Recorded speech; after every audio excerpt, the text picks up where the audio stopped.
Manoj home কিচেনলৈ সকলোকে স্বাগতম জনাইছোঁ।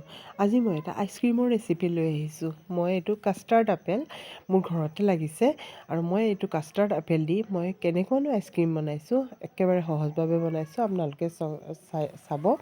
আৰু এতিয়া মই কি কৰিছোঁ, এই তাৰ ভিতৰৰ যিটো পাল্পখিনি আছে আৰু গুটিও আছে লগতে, এইখিনি মই এইদৰে উলিয়াই এখন চাকনিত থৈ লৈছোঁ। আৰু যিহেতু এই যিটো ফ্ৰুটছ হয়, এইটো ইমান হেল্ডি হয় আৰু এইটো একচুৱেলি মানে এইটো সকলো মানুহেই খাব পাৰে, বেমাৰী মানুহেও খাব পাৰে, এইটো কোনো ছাইড এফেক্ট নাই। আৰু এই ফ্ৰুটটো এতিয়া মই চাকনিত লৈ পেলাই এই ধৰণে চামুচেদি মই হেৰি কৰি দিম, কাৰণ ইয়াত মানে পাল্পছখিনি তলত পৰি যাবগৈ আৰু গুটিখিনি চাকনিত থাকি যাবগৈ। আৰু এই আইচক্ৰীমটো এবাৰ বনাই খাই চাবচোন। আমাৰ আটলাছৰ নিচিনা বস্তুটো, কিন্তু আটলাছটো অলপ বেলেগ আৰু এইটো অলপ বেলেগ হয়। এইটো কিন্তু সীতাফল বুলি কয় হিন্দীতে। আৰু এইটো মই এতিয়া বনাম। আৰু এতিয়া মই গোটেই পাল্পখিনি হেৰি কৰি লৈছোঁ, চাকি লৈছোঁ। লৈ পেলাই ইয়াত মই ফ্ৰেছ ক্ৰীম দিম। ফ্ৰেছ ক্ৰীম দিলেই ইয়াৰ টেষ্টটো ভাল হয়, কাৰণ যিহেতু মই আইচক্ৰীম বনাওঁ, হুইপ ক্ৰীমো দিব পাৰে, ফ্ৰেছ ক্ৰীমো দিব পাৰে। কাৰণ মই ফ্ৰেছ ক্ৰীম দিছোঁ কাৰণ সহজতে এইটো বজাৰত উপলব্ধ থাকে।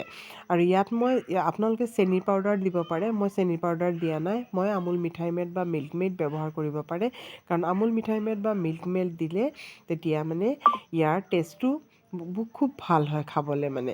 আৰু এতিয়া মই কি কৰিছোঁ, বিটাৰ দি পেলাই এইখিনি পূৰা ভালকৈ বিট কৰি লৈছোঁ।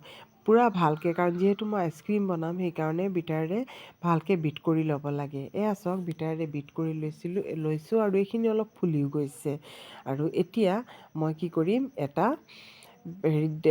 মানে বাতিত ঢালি পেলাই আইচক্ৰীমখিনি মানে ছেট কৰিম। আৰু এইটো মই গোটেই ৰাতিৰ কাৰণে ফ্ৰিজাৰত থৈ দিম। কমেও মানে 8 ঘণ্টামান মানে ফ্ৰিজাৰত থ'ব লাগিব, তেতিয়া খুব ভালকৈ ছেট হৈ যাব। আৰু এইটো মই ফ্ৰিজাৰত থৈ দিলোঁ।